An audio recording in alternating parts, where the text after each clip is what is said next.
नमस्कार, सुप्रभात। आपका स्वागत है हमारे चैनल स्टडी विद नौटियाल में, जहाँ पे हम इंडियन हिस्ट्री के बारे में पढ़ रहे हैं और एंशिएंट हिस्ट्री कवर कर रहे हैं इसके पहले सेक्शन में। जहाँ पे हमने प्रीवियस सेक्शन में पढ़ा ऋग्वैदिक काल, और हम सिंधु घाटी सभ्यता पढ़ चुके हैं, इसका डिक्लाइन पढ़ चुके हैं, आर्यों का आगमन पढ़ चुके हैं, कैसे आर्य इंडिया में आए और कैसे इन्होंने यहाँ पर नई सभ्यता, एक नई संस्कृति को जन्म दिया, जिसे वैदिक संस्कृति कहा जाता है।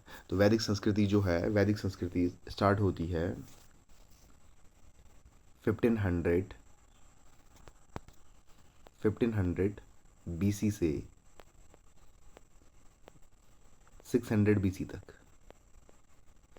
जिसे दो भागों में डिवाइड किया गया, टू पार्ट्स में डिवाइड किया गया। पहला है ऋग्वैदिक पीरियड, ऋग्वेद, और सेकंड है लेटर वैदिक पीरियड। ऋग्वैदिक पीरियड जो आता है, ये आता है 1500 से 1000 तक, बीसी तक। और जो लेटर वैदिक पीरियड आता है, ये आता है 1000 से 600 बीसी तक। तो अगर बात की जाए तो इसको दो पार्ट में डिवाइड किया गया, जहाँ पे ऋग्वैदिक काल, जहाँ पे ऋग्वेद लिखे गए और लोग स्टार्ट में ही एक ग्रामीण सभ्यता की ओर, सिविलाइजेशन की ओर जा रहे थे, एक ग्रामीण कल्चर की ओर, संस्कृति की ओर जा रहे थे। तो वहाँ पे ये डेवलप होना स्टार्ट हो गया था। और अगर बात की जाए इस वैदिक संस्कृति में, तो इस पे हमने ऋग्वैदिक संस्कृति पर हमने प्रीवियस सेक्शन में एक वीडियो बना चुके हैं, जो आप देख सकते हैं, हमारी प्लेलिस्ट बनाई है। वहाँ पे आप ऋग्वैदिक संस्कृति पर एक वीडियो देख सकते हैं कि कैसे ये डेवलप हुए, क्या क्या ऋग्वैदिक काल में होता था और क्या डिफरेंस इन्होंने अपने अपने 500 ईयर और 600 ईयर के बाद 1000 बीसी में क्या क्या डिफरेंस होने लग गए। तो सबसे इंपॉर्टेंट जो पार्ट आता है इसमें, सबसे इंपॉर्टेंट पार्ट आता है कि वैदिक संस्कृति में जो चेंज आने के कारण थे, वो सबसे इंपॉर्टेंट कारण थे आयरन की खोज। आयरन मीन्स लोहा। जब लोहे की बात की गई, जब लोहे की खोज हुई, तो कैसे लोहे की खोज ने पूरे एक कल्चर को बदल के रख दिया। कैसे लोहे की खोज से कैसे कृषि बदली, कैसे पशुपालन बदला, और कैसे उससे अर्थव्यवस्था बदली, कैसे उससे सामाजिक जीवन बदला, और कैसे उसी सामाजिक जीवन से आर्थिक जीवन में बदलाव आया, जिससे कि धार्मिक जीवन में बदलाव आया। तो आज इसी वीडियो में हम ये एस्पेक्ट देखेंगे, और आप बने रहिए हमारे साथ, और चैनल को लाइक, शेयर, सब्सक्राइब ज़रूर कीजिए और शेयर कीजिए, क्योंकि आपके सपोर्ट की बहुत ज़्यादा ज़रूरत है। तो आइए शुरू करते हैं। उत्तर वैदिक काल। बात की जाए लेटर वैदिक पीरियड की, तो 1000 बीसी से 600 बीसी के समय को उत्तर वैदिक काल कहा जाता है। तो ये जो टाइम है 1000 बीसी से 600 बीसी तक के समय को, इसे उत्तर वैदिक काल कहा जाता है। 1000 बीसी के आसपास भारत में लोहे की खोज ने संपूर्ण व्यवस्था को प्रभावित किया। 1000 बीसी के बाद आसपास सबसे इंपॉर्टेंट चीज़ जो ये भारत में जो हुई थी, वो हुई थी भारत में लोहे की खोज, आयरन की जो डिस्कवरी हुई थी, उसने पूरी यहाँ की व्यवस्था, जो एक सिस्टम बना हुआ था, उसको पूरी तरह चेंज कर दिया। कई सालों से चली आ रही कांसे और तांबे की संस्कृति, जो एक कांसे और तांबे की एक कल्चर जो स्टार्ट हुआ था, से बेहतर विकल्प के रूप में लोहा उभरा। अब तात्कालिक लोगों के पास लोहा था, जिससे सबसे बड़ा बदलाव कृषि में आया और खेती अच्छी और ज़्यादा होने लगी। तो अगर देखा जाए तो सबसे पहले यहाँ पे कांसा, एक ब्रॉन्ज और कॉपर की बात कर रहे थे, क्योंकि ब्रॉन्ज और कॉपर से सारी चीज़ें बनाई जा रही थी। क्योंकि ब्रॉन्ज और कॉपर उतने अच्छे एक सोर्स नहीं थे जितना मजबूत एक लोहा था, यानी आयरन था, जो वो काफ़ी मजबूत था। तो जैसे ही ह्यूमंस ने 1000 बीसी के आसपास में आकर आयरन की खोज की, तो उसके बाद काफ़ी एक बड़े लेवल पे एक चेंज होने लग गया। जिस बड़े लेवल पे चेंज होने के कारण सबसे बड़ा जो चेंज आया वो एग्रीकल्चर में आया। क्योंकि अगर देखा जाए तो अ, अ, ऋग्वैदिक काल में ऋग्वैदिक काल में सबसे इम्पोर्टेंट जो पहला जो व्यवसाय था, वो पशुपालन था। लोग पशुपालन करते थे, पशुपालन। और द्वितीय जो व्यवसाय था वो कृषि था, सेकेंडरी वो कृषि करते थे। लेकिन जैसे ही उत्तर वैदिक काल में आया, तो क्योंकि कृषि के लिए सबसे इंपॉर्टेंट चीज़ है कि आप कृषि में ज़मीन में कुछ चीज़ बोओगे, तो उसे उसे बोने के लिए आपको इस्तेमाल करना पड़ेगा। आप हल का इस्तेमाल करोगे, तो हल के जो आगे लगा होता है, इसे फाल कहते हैं। तो वो वो जो लोहे से बना हुआ था, जिसके कारण आपकी जो खेती करते हो, तो खेती खेती यानी ज़मीन काफ़ी गहराई तक आप पलट सकते थे, नीचे से ऊपर आ सकता था, जिससे उपजाऊ ज़मीन ऊपर आ जाती थी, और कृषि एक प्रकार से काफ़ी उन्नत होने लग गई थी। तो सबसे ज़्यादा जो चेंजेज आए लोहे की खेती से, ये आया, खेती में आया, कृषि में आया। और सबसे इम्पोर्टेंट बात, जब लोहा बना, तो उन्हें एक ऐसी धातु मिल गई थी जिससे वो अस्त्र शस्त्र बना सकते थे। तो वो भी काफ़ी कुछ ऊंचे लेवल पर जो चेंज आया और सामाजिक जीवन में जिससे बदलाव आए, जिससे एक प्रकार से युद्ध और मजबूती अपनी पावर दिखाने के लिए तलवारें बनाई जानी, अस्त्र बनाए जाने लगे, जिसके कारण काफ़ी बड़ा बदलाव आने लग गया था। अब बात की जाए तात्कालिक खेती की। तात्कालिक खेती दो प्रकार से होती थी। जितना बोया उतना उपयोग मिला है, जितना आपने बोया है उसी को पूरा पूरा 100% उसका उपयोग कर रहे हैं आप और पूरा ख़त्म कर रहे हैं, कुछ बचा नहीं रहे हैं। लेकिन जो सबसे इम्पोर्टेंट बात थी कि बोया एवं बचा हुआ, जिसे अधिशेष कहा जाता था, तो जो आपने बोया खेत में, जो आपने खेत में लगाया है यहाँ पर, इससे अगर अगर सपोज 10 बोरियाँ अगर आपकी होती हैं सपोज, तो आप उसमें से पूरा अगर 6 यूज़ करते हो तो आपको 4 बच जाएंगे और इसी 4 को आप क्या करोगे, दूसरी जगह मार्केट में बेचने जाओगे और यही आपको क्या करेगा, एक आर्थिक संबंध बनाएगा, जिससे आप क्या करोगे, आपकी आर्थिक स्थिति मजबूत होगी और इसी आर्थिक स्थिति मजबूत होने के कारण काफ़ी सामाजिक जीवन पर और धार्मिक जीवन पर काफ़ी बदलाव आएंगे। तो ये दो प्रकार की खेती की जाती है, आप जितना बो रहे हो उतना उपयोग में ला रहे हो और जितना आप बो रहे हो उसको इस्तेमाल कर रहे हो। तो ये बदलाव लेटर वैदिक पीरियड में आने लग गए थे, जिससे और इन सब के कारण जिससे आर्थिक स्थिति ठीक हुई था, सामाजिक और धार्मिक जीवन में भी बदलाव है। अब आप देख सकते हैं कि अगर आप पे सरप्लस बच रहा है, आप पे अधिशेष बच रहा है, तो आप क्या करोगे, उसे बेचने जाओगे एक जगह पे। जब आप उसे बेचोगे तो बेचने के बाद आप पर कुछ धन आएगा, जिस धन से आप काफ़ी धनी हो जाओगे। अगर अगर देखा जाए तो समाज कैसा हो रहा था, आर्थिक स्थिति मजबूत हो रही थी। और धनी अगर हो जाओगे तो आपकी एक हिसाब से मेंटली जो सोच है उसमें चेंजेस आ जाएंगे और आप विकास की ओर जाओगे, विकसित होने की ओर जाओगे, जिससे सामाजिक बदलाव बहुत ज़्यादा आएंगे। और इसी के साथ साथ अगर आप करोगे तो आप दान भी दोगे, किसी मंदिर में करके या यज्ञ करके दान दोगे, तो धार्मिक जीवन में भी काफ़ी बदलाव आने लग गया, जो ऋग्वैदिक काल में नहीं दिख रहा था। वो उत्तर वैदिक काल में 1000 BC से 600 BC के आसपास में बीच में आते हुए वो चीज़ें दिखने लग गई थी। तो ये सारी चीज़ें उत्तर वैदिक काल में बदलाव आने लग गए थे, अगर इसका फाउंडेशन देखा जाए। अब बात करते हैं बदलाव की, कि कौन कौन से बदलाव आते हैं और बदलाव किस प्रकार से इफेक्टिव होते हैं हमारे जीवन में। क्योंकि अगर तात्कालिक समाज को देखा जाए तो आज से 3000 साल पहले की बात हम कर रहे हैं। तो क्योंकि ह्यूमंस और ये सारी चीज़ें आज भी रेलेवेंट है, तो ये सारी चीज़ें आज भी रेलेवेंट है। ये जो सारे चेंज होते हैं, ये सारे चेंज आज भी रेलेवेंट है अगर देखा जाए। तो बात करते हैं आर्थिक बदलाव की।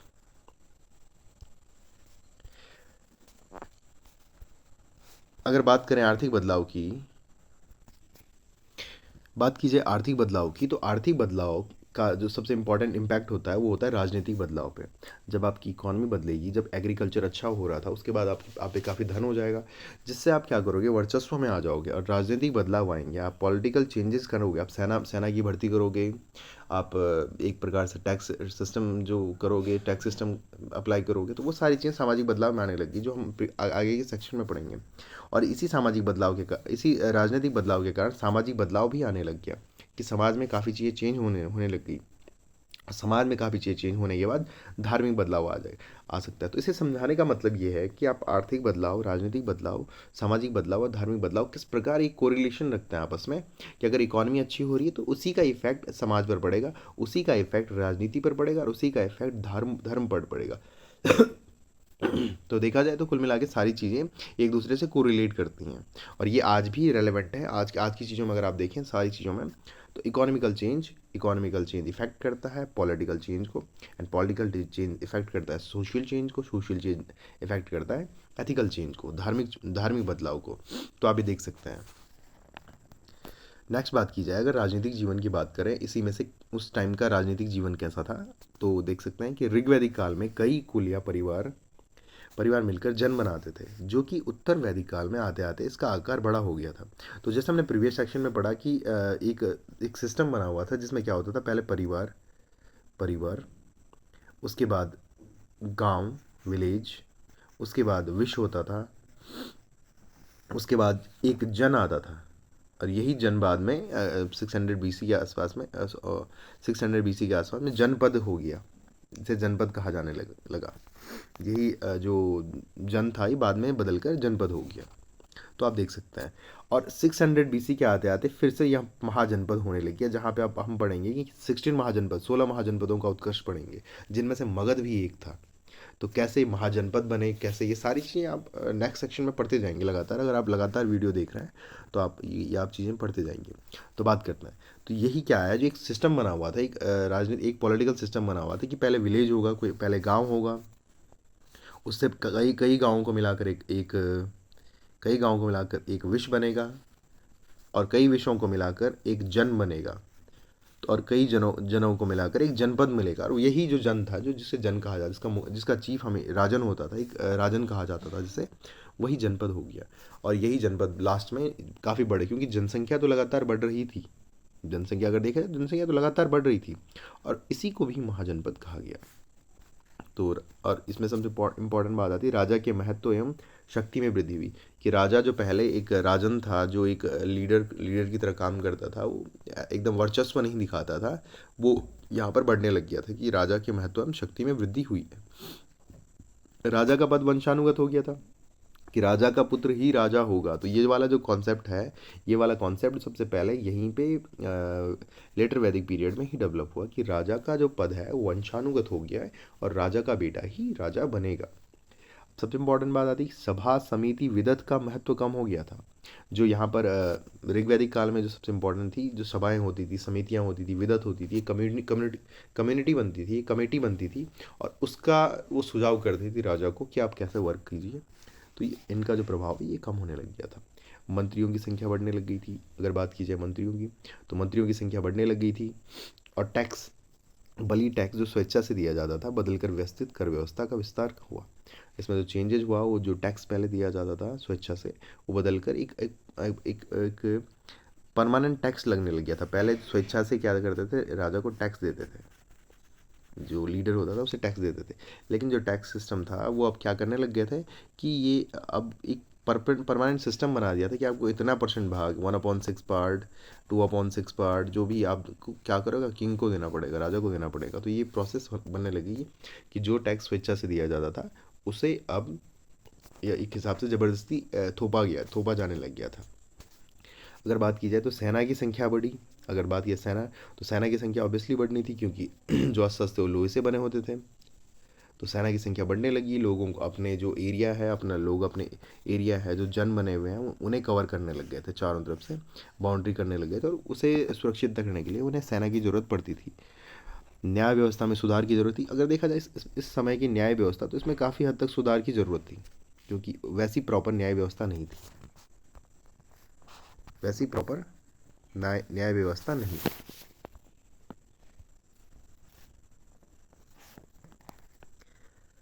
बात करते हैं सामाजिक जीवन की।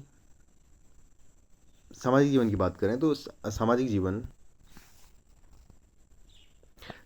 की बात की जाए तो सामाजिक जीवन परिवार, ग्राम, विश्व, यह प्रणाली थी। एक एक एक परिवार परिवार जो होते थे, ये परिवार लिखा गया है यहाँ पे, साफ नहीं लिखा गया है। परिवार जो होते थे वो पितृसत्तात्मक थे। संयुक्त परिवार का प्रचलन था। लोग क्या करते थे, संयुक्त फैमिली में रहते थे, कंबाइंड फैमिली में रहते थे। इस समय वर्ण व्यवस्था का प्रचलन हुआ। अगर देखा जाए तो तात्कालिक समाज जो पितृसत्तात्मक था, पिता जो थे वो सत्ता में रहते थे, और उन्हीं के अनुसार सारे काम होते थे। इस समय वर्ण व्यवस्था का प्रचलन हुआ। अगर देखा जाए तो वर्ण व्यवस्था का प्रचलन हुआ। ब्राह्मण, जिस प्रकार 4 वर्णों में बांटा गया, ब्राह्मण, क्षत्रिय, वैश्य और शूद्र में बांटा गया इस समय में। तो पहली बार जो वर्ण व्यवस्था है वो इस समय में बांटी गई। जैसे ऋग्वैदिक में वर्ण व्यवस्था कर्म व्यवस्था थी, उत्तर वैदिक आते आते वर्ण व्यवस्था थोड़ा और कठोर हो गई थी, थोड़ा स्ट्रिक्टली रूल हो गई थी वर्ण व्यवस्था में। गोत्र शब्द की शुरुआत उत्तर वैदिक काल में ही हुई है। तो गोत्र शब्द जो है इसकी शुरुआत उत्तर वैदिक काल में हुई है। इस काल में आश्रम व्यवस्था का प्रचलन हुआ। जैसे इंसान के जीवन को 4 आश्रमों में तब्दील किया गया, बदला गया, जिसमें पहला ब्रह्मचर्य आश्रम, दूसरा गृहस्थ आश्रम, जिसे सबसे उत्तम माना गया है, क्योंकि इस आश्रम में व्यक्ति देव ऋण और पितृ ऋण से मुक्त हो जाता है। ब्रह्मचर्य आश्रम जो पहला है, इसमें शिक्षा प्राप्त करने के लिए कहा गया, जहाँ पे 0 से 25 वर्ष तक आप शिक्षा प्राप्त करेंगे। 25 से 50 वर्ष तक गृहस्थ आश्रम में रहोगे, जहाँ पे आप देव ऋण और पितृ ऋण से मुक्त मानोगे। तो सबसे जो उत्तम माना गया वो गृहस्थ आश्रम को माना गया है। तीसरा जो वानप्रस्थ आश्रम था, इसमें आप वनों में जाकर अपने जीवन यापन करोगे, और वहाँ पर वेद उपनिषद सारी चीज़ें पढ़ोगे। और अंतिम जो आश्रम है वो संन्यास आश्रम कहा गया है। अंतिम आश्रम जो है वो संन्यास आश्रम को कहा गया है। तो ये आखिरी सबसे आश्रम आता है जिसे संन्यास आश्रम कहा गया है। तो ये सामाजिक जीवन इस प्रकार तात्कालिक समाज में, तात्कालिक समाज लेटर वैदिक पीरियड में ये सामाजिक जीवन था। बात की जाए उत्तर वैदिक काल में महिलाओं की स्थिति के बारे में, तो ये सामाजिक जीवन के अंतर्गत आता है। तो सामाजिक जीवन में अगर तात्कालिक महिलाओं की स्थिति की बात की जाए तो इस काल में ऋग्वैदिक काल की तुलना में स्त्रियों की स्थिति थोड़ा गिर गई। अगर देखा जाए तो इस काल में 1000 BC से लेकर 600 BC की तक आते आते स्त्रियों की जो स्थिति थी वो काफ़ी अच्छी नहीं रही, और थोड़ा सा अगर देखा जाए उसमें डिक्लाइन आया, थोड़ा सा कमी आई है। समिति और विदत में पहले महिलाएं भाग ले सकती थी, लेकिन अब अनुमति नहीं थी। अगर बात की जाए समिति और विदत, अगर बात की जाए समिति और विदत जो एक कम्युनिटी थी, एक कमेटी होती थी, उसमें पहले महिलाएं भाग ले सकती थी, अपने विचार रख सकती थी, अपने लिए राइट मांग सकती थी, लेकिन इसमें जो है वो कट कर दिया था और उन्हें उन्हें इससे वंचित रख दिया था।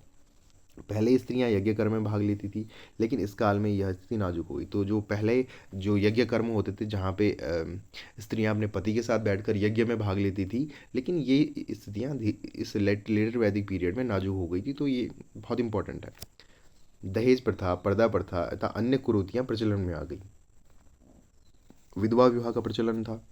तो ये काफ़ी कुरीतियां थी जो तात्कालिक समाज में आ गई। दहेज प्रथा हो गया, पर्दा प्रथा हो गया और अन्य कुरीतियां इनके इनके साथ साथ लेकिन विधवा विवाह जो है वो प्रचलन में था। तो ये सबसे इंपॉर्टेंट बात है, विधवा विवाह प्रचलन में था।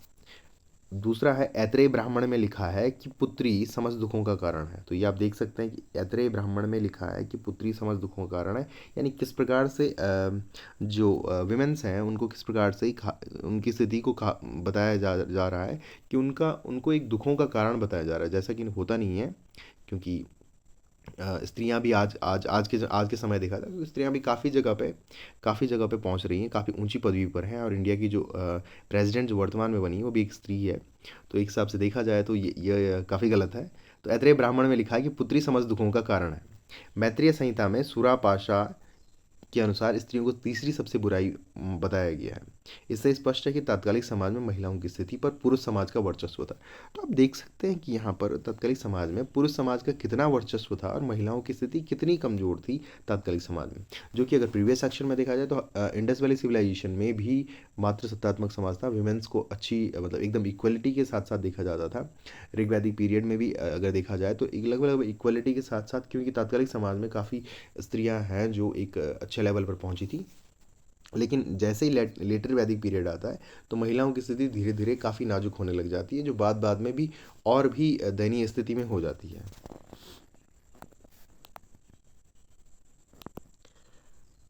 अगर बात की जाए तो इस काल में, ऋग्वैदिक काल में जो स्कॉलर महिला थी, विदुषी महिलाओं का जो कुछ महिलाएं इस काल में विदुषी महिलाएं थी जो काफ़ी अच्छी एजुकेशन जिन्होंने ली थी, जिनमें मैत्रेयी, गार्गी और कात्यायनी ये लेटर वैदिक पीरियड की हैं स्कॉलर महिलाएं। और ऋग्वैदिक काल में जो प्रीवियस सेक्शन में जो विदुषी महिलाएं थी वो थी अपाला, घोषा और लोपामुद्रा। तो ये तीन जो है ये ऋग्वैदिक काल की हैं, अपाला, घोषा, लोपामुद्रा। और लेटर वैदिक पीरियड की जो महिलाएं, विदुषी महिलाएं, ये हैं मैत्रेयी, गार्गी और कात्यायनी। और बात की जाए तत्कालिक समाज में दास प्रथा की, अगर बात करते हैं दास प्रथा की, अगर बात करें दास प्रथा की तो तत्कालिक समाज में दास प्रथा थी। इस काल में दास प्रथा का प्रचलन था, लेकिन दासों की जो स्थिति थी वो उतनी दयनीय नहीं थी, ठीक ठाक स्थिति थी, उतनी दयनीय स्थिति नहीं थी। भोजन में शाकाहारी और मांसाहारी दोनों प्रकार का प्रचलन था। तो लोग शाकाहारी और मांसाहारी दोनों प्रकार का भोजन करते थे।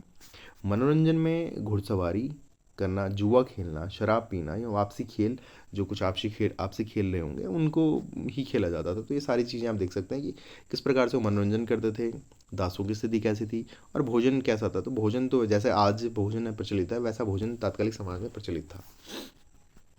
बात की जाए विवाह प्रथा की, और बात करते हैं अगर विवाह प्रथा की, तो विवाह प्रथा मुख्यतः 8 प्रकार से विवाह होते थे। इसमें काफ़ी दिक्कत आ रही है। तो मुख्यतः 8 प्रकार के विवाह प्रचलन में थे, जिनमें से 4 को उत्तम और 4 को थोड़ा निम्न प्रकार के विवाह माना जाता है। अनुलोम एवं प्रतिलोम विवाह थे। अनुलोम विवाह का मतलब होता है जब कोई ऊंचे वर्ण का किसी निम्न वर्ण से विवाह कर ले तो उसे अनुलोम विवाह कहा जाता था। अगर लड़का जो मेल है वो ऊंचे वर्ण का है और फीमेल निम्न वर्ण की है तो उसे अनुलोम विवाह कहा जाता था। प्रतिलोम विवाह जब क्या हो, लड़का लड़का निम्न वर्ण का हो और फीमेल ऊंचे वर्ण के, तो उसे प्रतिलोम विवाह कहा जाता। तो ये विवाह प्रचलन में थे तत्कालिक समाज में, ऐसे विवाह भी होते थे। लेकिन इनके अलावा 4 अलग प्रकार के विवाह थे। देव विवाह कहा जाता था, जैसे ब्रह्म विवाह कहा जाता था। तो ये सारे विवाह जिनको उच्च माना जाता था, और इनमें से काफ़ी विवाह आज भी होते हैं, आज के समाज में भी होता है। अब सबसे इम्पोर्टेंट बात, अगर बात की जाए आर्थिक जीवन की, तात्कालिक समाज का आर्थिक जीवन किस प्रकार बदला। अगर बात की जाए आर्थिक जीवन की, तो आर्थिक जीवन में क्या क्या बदलाव हुए। उत्तर वैदिक काल में लोगों का प्रथम व्यवसाय कृषि, फर्स्ट जो इनका जो व्यवसाय बना वो कृषि था। सेकेंडरी व्यवसाय पशुपालन हो गया, जो कि ऋग्वैदिक काल में अगर देखा जाए तो ऋग्वैदिक काल में पशुपालन इनका फर्स्ट था, और सेकेंडरी जो इनका जो व्यवसाय था वो था कृषि था। लेकिन यहाँ बदलकर पहला व्यवसाय कृषि हो गया, क्योंकि कृषि ज़्यादा होने लगी। लोहे की सबसे इंपॉर्टेंट बात, जो आयरन जो खोज हुई थी, उसने ये सारी चीज़ें बदलाव में लाई थी, ये सारी चीज़ें चेंजेज उसने ही की थी। तो बात की जाए, काटक संहिता में 24 बैलों वाले हल का जिक्र मिलता है। इसका मतलब ये खेती काफ़ी करते हैं जहाँ 24 बैलों वाले हल का इस्तेमाल हो रहा है। प्रमुख रूप से गाय को पाला जाता था, पर एकाएक घोड़े को पालने का प्रचलन बढ़ने लगा, जिसका प्रमुख कारण राजनीतिक था। अगर देखा जाए तो पहले गाय को सबसे ज़्यादा पाला जाता था, लेकिन धीरे धीरे अगर देखा जाए समय के साथ साथ, तो एकाएक घोड़े को पालने का प्रचलन हुआ। अब घोड़ा क्यों पाला जाता था, क्योंकि घोड़ा सेना के काम आता था, और ये राजनीतिक कारण इसको देखा जा सकता है। सेना के काम आता था, जिससे आप क्या कर सकते हो, सेना में आप घुड़सवार बना सकते हो, आप सामान एक जगह से दूसरी जगह ले जा सकते हो। व्यापार में काफ़ी काम आता था घोड़ा, जिसमें आप सामान एक जगह से दूसरी जगह पहुंचा सकते हो। तो क्योंकि आर्थिक जीवन बढ़ रहा था, तो घोड़े को पालना स्टार्ट हो गया था। कृषि में अधिशेष बचा हुआ जो राशन होता था, बढ़ने से व्यापार और उद्योग में बहुत वृद्धि हुई। अगर जो अधिशेष, जो मैंने प्रीवियस सेक्शन में बात की थी कि जो अधिशेष बच रहा था, उसके बाद व्यापार और उद्योग में काफ़ी बढ़ोतरी हुई। उद्योगों में जैसे कौन कौन से उद्योग लगते थे, कुम्हार का उद्योग लगता था, रथ बनाने का उद्योग होता था, और मनके बनाने का उद्योग था, काफ़ी चीज़ें बनाने के उद्योग। तो ऐसे उद्योग सिंपल थे, सिंपल उद्योग जो थे वो स्टार्ट हो गए थे। तलवार बनाने का हो गया, अस्त्र शस्त्र बनाने का हो गया। तो ये सारी जो उद्योग थे ये लगने स्टार्ट हो गए, क्योंकि तात्कालिक समाज, देखो उद्योग तभी लगते हैं जो समाज की ज़रूरत होती है। उद्योगों में अगर समाज को गन बनानी है, वेपन्स बनाना है, तो उस प्रकार के उद्योग ज़्यादा लगेंगे। अगर लोगों को कपड़े पे ज़्यादा काम करना, तो कपड़ों के उद्योग ज़्यादा लगेंगे। तो ये आज भी और हर जगह भी रेलेवेंट चीज़ें आज भी हैं। सिक्के का प्रचलन नहीं था। अगर बात की जाए सिक्के, तो सिक्कों का कोई प्रचलन नहीं था उत्तर वैदिक काल में। ये कब हुआ, उत्तर वैदिक काल के अंत में शुरू हुआ था। जब 600 BC में हम पढ़ेंगे, तो वहाँ पे आते आते जब ये उत्तर वैदिक काल खत्म हो रहा था, वहाँ पे सिक्कों का प्रचलन स्टार्ट हुआ, जब 16 महाजनपद बनते हैं, 16 महाजनपदों का उत्कर्ष आता है। इसी व्यापार के फलस्वरूप उत्तर वैदिक काल के अंत में नगरीकरण का विकास हुआ, जिसे द्वितीय नगरीकरण कहा जाता है। तो ये जब यहाँ पे जो ये बिजनेस डेवलप हुआ, इनका इनका ट्रेडिंग डेवलप हुई, तो इसके कारण नगरीकरण, जो एक एक जो ये बना रहे थे, नगर बना रहे थे, सिटीज़ बना रहे थे, तो वो बनाना डेवलप हुआ, जिसे द्वितीय नगरीकरण कहा जाता है। अगर बात की जाए प्रथम नगरीकरण की, तो प्रथम नगरीकरण सिंधु घाटी सभ्यता को कहा जाता है पहले से ही। तो ये था आर्थिक जीवन। बात की जाए धार्मिक जीवन की, तो धार्मिक जीवन में क्या क्या बदलाव हुआ है। उत्तर वैदिक काल में यज्ञ कर्मकांडों का उत्तर वैदिक काल में यज्ञ कर्मकांडों का महत्व बढ़ गया। तो यज्ञ और कर्मकांड बढ़ने लग गए, जो कि सबसे इंपॉर्टेंट थे आर्थिक विकास कारण। अगर इकोनॉमी अच्छी रहेगी, तो लोग अब धर्म कार्यों में भी इन्वेस्टमेंट करेंगे, जहाँ पे यज्ञ कर्मकांड बढ़ेंगे। तो क्योंकि इकोनॉमी अच्छी बढ़ने लग गई थी, तो यज्ञ और कर्मकांड भी बढ़ने लग गए थे। यह ब्राह्मण क्षत्रिय संघर्ष का दौर बन गया था। तो यहाँ पे सबसे इंपॉर्टेंट बात है, जो वर्ण व्यवस्था बदली।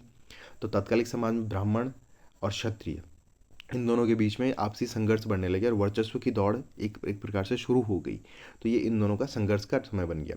ऋग्वैदिक काल में सर्वाधिक इंद्र देवता की पूजा की जाती थी। ऋग्वैदिक काल में सबसे बात की जाए, तो प्रीवियस में जो ऋग्वैदिक काल था, वहाँ पे इंद्र की सबसे ज़्यादा पूजा करते थे।